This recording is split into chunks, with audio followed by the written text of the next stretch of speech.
The story begins with a journal entry from the team leader, David.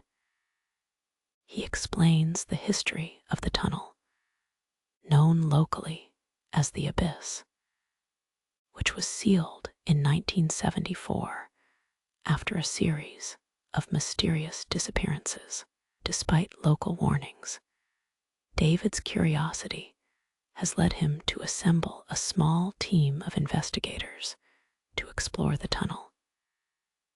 He is hopeful but uneasy, describing the eerie silence surrounding the entrance they have just found in the dense woods. The atmosphere is thick with apprehension as they prepare to enter. As the team ventures into the tunnel, David continues to document their journey. The air inside is stale and cold, each breath visible in the dim light of their headlamps. The tunnel walls are lined with ancient graffiti, some of which appear to be warnings in a mix of languages.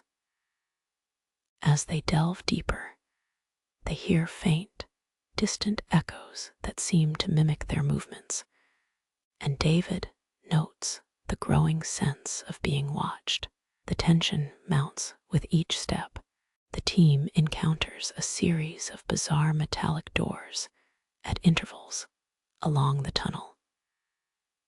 David's journal notes their perplexity at these seemingly purposeless barriers. Each door is heavier and more corroded than the last, the effort to open them causing their apprehension to mount. Behind the third door, they discover a makeshift campsite, long abandoned.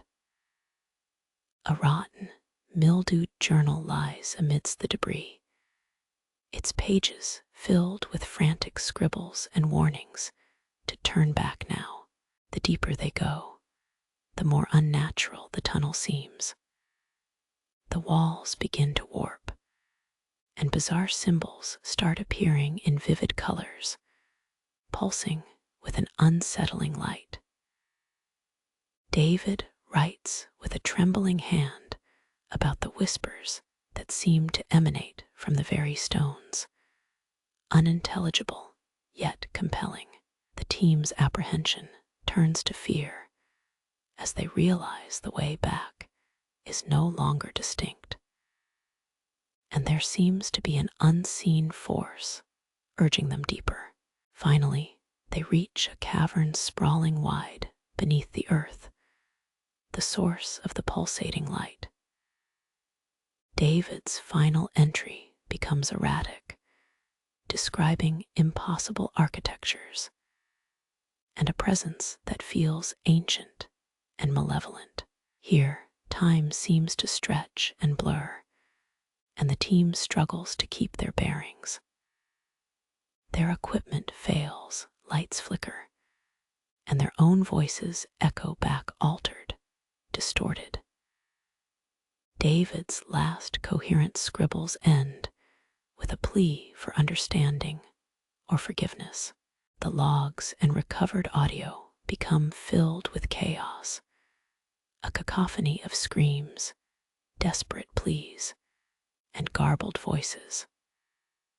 Something ancient and dark has stirred within the cavern, pulling the team into madness.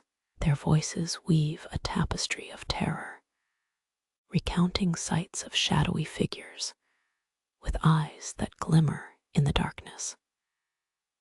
Each investigator's narrative converges into a singular, nightmarish vision that seems to beckon them to join the shadows. One final, distorted recording surfaces, apparently recorded by the last surviving team member. Their breath comes in frantic gasps, a voice trembling with tears and horror recounts visions of alternate realities flourishing within the tunnel. The tale becomes erratic, suggesting a convoluted reality where their past, present, and futures fold upon themselves. Unreliable, yet laced with poignant despair, the recording ends abruptly as whispers engulf their voice. The town above remains blissfully unaware of the cataclysm beneath. Yet, echoes seep into the world beyond as chilling urban legends. David's entries and the team's recordings become chilling bedtime stories passed down through generations, though the tunnel's entrance stands sealed once again. A new lore speaks of whispers that drift upon the night wind and glimmering eyes that peer from the abyss.